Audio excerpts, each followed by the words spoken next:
Welcome back to our Lost in Space video tutorial series. If you're joining us in the middle, you will find a link to the full playlist of the series in the description of this video below the video.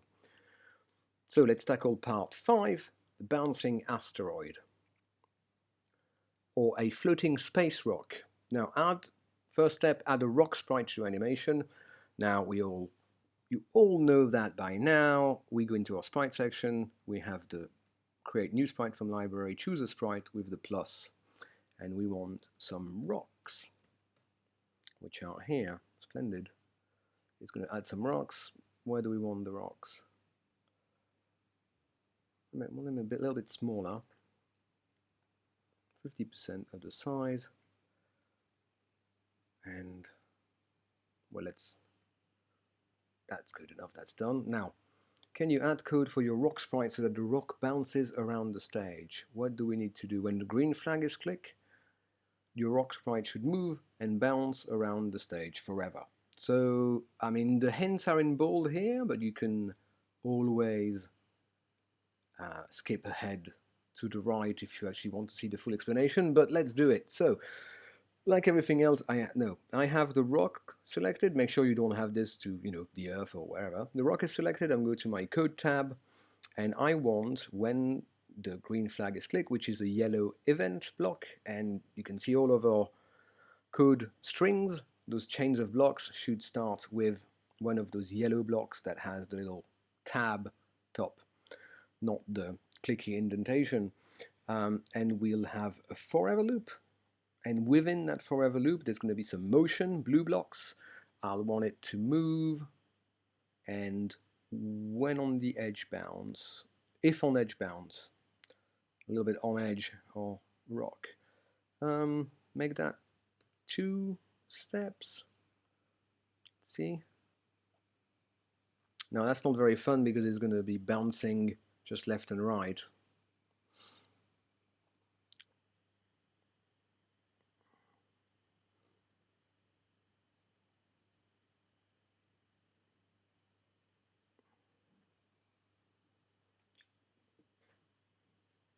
So if I start, so let's talk initialization. You remember a rocket ship? At the top of the block, when the green flag is clicked, we tell it where to point, where to go, and what size to be, because those things are going to change. We're going to make it point towards Earth.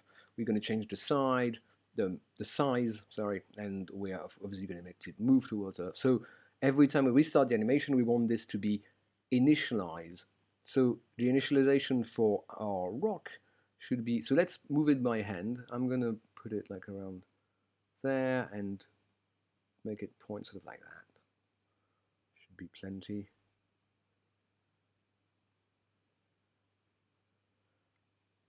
Minus 250, so it's a bit hidden.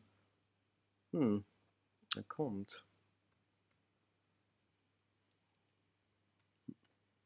Yeah, so it's a little bit, it's kind of hidden behind the edge here.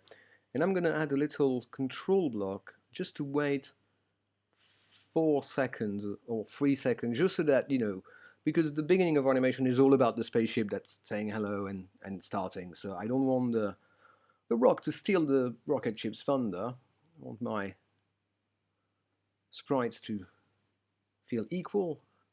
Oh, actually its initial direction is making it bounce, kind of following the spaceship. So maybe a bit like more slanted of an angle, or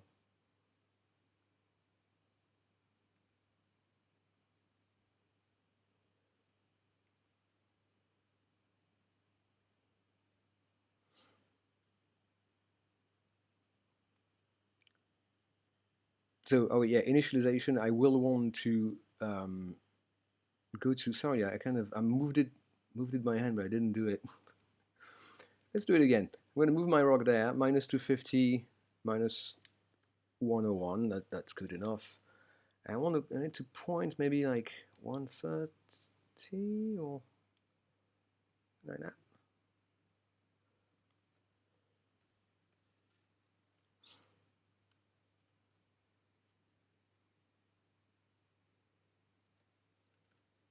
$260.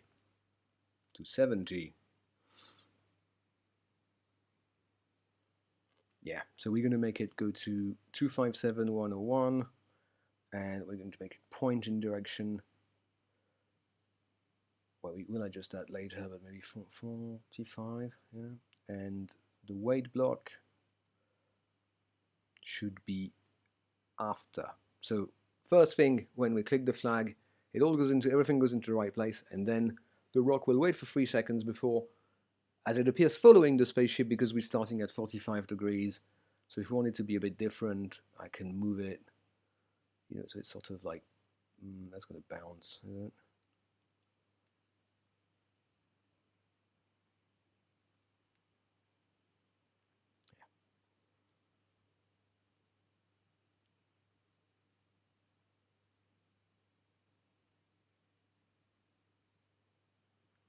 Maybe make it move a little bit faster. 4. Yeah, sounds about right. I've added some bells and whistles, but you've seen the core of the idea. Turn or point, move, if on edge, bounce. So it's all about the forever loop.